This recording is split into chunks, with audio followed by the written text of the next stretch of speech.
భారత ప్రధాని నరేంద్ర మోదీ మొట్టమొదటిసారి కంచె గచ్చిబౌలి భూముల వివాదంపై స్పందించారు. హర్యానా రాష్ట్రంలో పర్యటిస్తున్న మోదీ సీఎం నయాబ్ సింగ్ సైనీతో కలిసి పలు అభివృద్ధి పనులకు శంకుస్థాపన చేశారు. ఈ సందర్భంగా ఏర్పాటు చేస్తున్న బహిరంగ సమావేశంలో తెలంగాణలో కాంగ్రెస్ ప్రభుత్వంపై విమర్శలు చేశారు. తెలంగాణలో ప్రకృతిని ధ్వంసం చేసి వన్య ప్రాణులను చంపుతున్నారని ఆరోపించారు. అడవులపై బుల్డోజర్లు నడిపించడంతో తెలంగాణ కాంగ్రెస్ సర్కార్ బిజీగా ఉందని ఘాటు కామెంట్స్ చేశారు. తాము పర్యావరణాన్ని కాపాడుతుంటే వాళ్లు అటవీ సంపదను సర్వనాశనం చేస్తున్నారని మండిపడ్డారు. గ్యారంటీల పేరుతో తెలంగాణ ప్రజలను కాంగ్రెస్ నాయకులు మోసం చేశారని విమర్శించారు. वहाँ कांग्रेस, वहाँ की सरकार जंगलों पर बुलडोजर चलवाने में व्यस्त है। प्रकृति को नुकसान, जानवरों को खतरा, यही है कांग्रेस की कार्यशैली। हम यहाँ कचरे से गोवर्धन बनाने के लिए मेहनत कर रहे हैं और वो बने बनाए जंगलों को उजाड़ रहे हैं। यानी सरकार चलाने के दो मॉडल आपके सामने। एक तरफ कांग्रेस का मॉडल है जो पूरी तरह झूठ साबित हो चुका है, जिसमें सिर्फ कुर्सी के बारे में सोचा जाता है। वहां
భారత ప్రధాని నరేంద్ర మోదీ మొట్టమొదటిసారి కంచె గచ్చిబౌలి భూముల వివాదంపై స్పందించారు.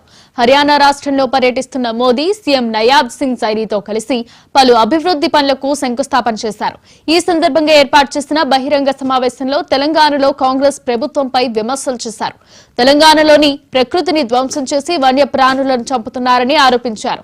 అడవులపై బుల్డోజర్లు నడిపించడంలో తెలంగాణ కాంగ్రెస్ సర్కార్ బిజీగా ఉందని ఘాటు కామెంట్స్ చేశారు.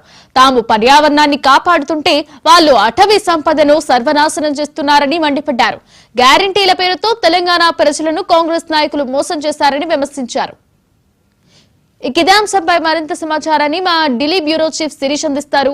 శిరీష్, హారిక, హర్యానాలోని యమునానగర్ లో ఈ రోజు నిర్వహించిన ఒక కార్యక్రమంలో ప్రధాని నరేంద్ర మోడీ తెలంగాణ ప్రభుత్వం పైన, కాంగ్రెస్ పాలిత రాష్ట్రాలకు సంబంధించిన ప్రభుత్వాలపైన కూడా తీవ్ర విమర్శలు కూడా చేయడం జరిగింది. ముఖ్యంగా కాంగ్రెస్ పాలిత రాష్ట్రాల్లో ఉన్న పరిపాలనను ప్రధాని నరేంద్ర మోడీ టార్గెట్ చేస్తూ కొన్ని కీలకమైన కామెంట్స్ అనేవి కూడా చేశారు. ముఖ్యంగా తెలంగాణలో కాంగ్రెస్ ప్రభుత్వం ప్రజలకు ఇచ్చిన హామీలను మర్చిపోయిందని చెప్పేసి ఈ సందర్భంగా ప్రధాని నరేంద్ర మోడీ విమర్శలు గుప్పించారు. ముఖ్యంగా ఎస్సీలో ఉన్న కంచె గచ్చిబౌలి భూములపైన ప్రధాని నరేంద్ర మోడీ మొదటిసారిగా స్పందించడం కూడా జరిగింది. ఇప్పటి వరకు కూడా బీజేపీ నేతలు, పలువురు కేంద్ర మంత్రులు మాత్రమే దీనిపై స్పందించారు. కానీ ప్రధాని హోదాలో ఆయన మొదటిసారి వీటిపైన కామెంట్ అనేది కూడా చేయడం జరిగింది. తెలంగాణలో కాంగ్రెస్ ప్రభుత్వం అటవీ భూములను నాశనం చేస్తోందని చెప్పేసి ఈ సందర్భంగా ఆయన ఘాటు వ్యాఖ్యలు ఏంటి కూడా చేశారు. ముఖ్యంగా బీజేపీ చెత్త నుంచి మంచి పనులు చేయాలని చూస్తుంటే కాంగ్రెస్ పార్టీ ఉన్న అడవులను నాశనం చేస్తోందని చెప్పేసి ప్రధాని ఘాటు విమర్శలు కూడా గుప్పించారు. ముఖ్యంగా ప్రకృతి నష్టం అనేది ప్రకృతికి నష్టం జరుగుతుంది, జంతువులకు ప్రమాదం జరుగుతుంది. అయినప్పటికీ కూడా తెలంగాణ ప్రభుత్వం బుల్డోజర్ ఇక్కడ అటవీ భూములపై నడిపిస్తోందని చెప్పేసి కూడా ప్రధాని నరేంద్ర మోడీ ఈ ఘాటు వ్యాఖ్యలు కూడా చేయడం కూడా జరిగింది. అటవీ భూముల్లో తెలంగాణ ప్రభుత్వం బుల్డోజర్లు నడుపుతోందని చెప్పేసి ప్రధాని చేసిన కామెంట్లన్నింటి కూడా ప్రస్తుతం దేశవ్యాప్తంగా చర్చనీయాంశంగా కూడా మారాయి. ముఖ్యంగా కాంగ్రెస్ పాలిత రాష్ట్రాల్లో అక్కడ పార్టీ ప్రజలకు నమ్మక ద్రోహం చేస్తోంది. అదేవిధంగా హిమాచల్ ప్రదేశ్లో ప్రజలు ఆందోళనతోటి అక్కడ అభివృద్ధి అనేది కూడా కుంటుపడింది. కర్ణాటకలో విద్యుత్ నుంచి పాల వరకు బస్సు కిరాయి నుంచి అన్ని రేట్లు కూడా పెరుగుతున్నాయని చెప్పేసి ఇటు కర్ణాటక పైన కూడా కూడా విమర్శలంటే కూడా గుప్పించారు. సో మొత్తం మీద కూడా కర్ణాటక ప్రభుత్వం రేట్లు పన్నులను కూడా పెంచింది. కాంగ్రెస్ పాలిత రాష్ట్రాలన్నీ కూడా అవినీతిలో అప్పుల ఊబిలో కూడా కూరుకుపోయాయని చెప్పేసి ప్రధాని నరేంద్ర మోడీ కామెంట్ చేస్తూనే కాంగ్రెస్ అధికారంలోకి వచ్చిన తర్వాత కర్ణాటకను అప్పుల ఊబిలో అవినీతిలో నెంబర్ 1 చేసిందని చెప్పేసి చెప్తూనే సత్యం ఆధారంగా ప్రజాస్వామ్యాన్ని రాజ్యాంగాన్ని కాపాడుతూ బీజేపీ ముందుకు వెళ్తోంది, వికసిత్ భారత్ కోసం బీజేపీ పనిచేస్తోందని చెప్పేసి ప్రధాని నరేంద్ర మోడీ కామెంట్ చేయడం కూడా జరిగింది.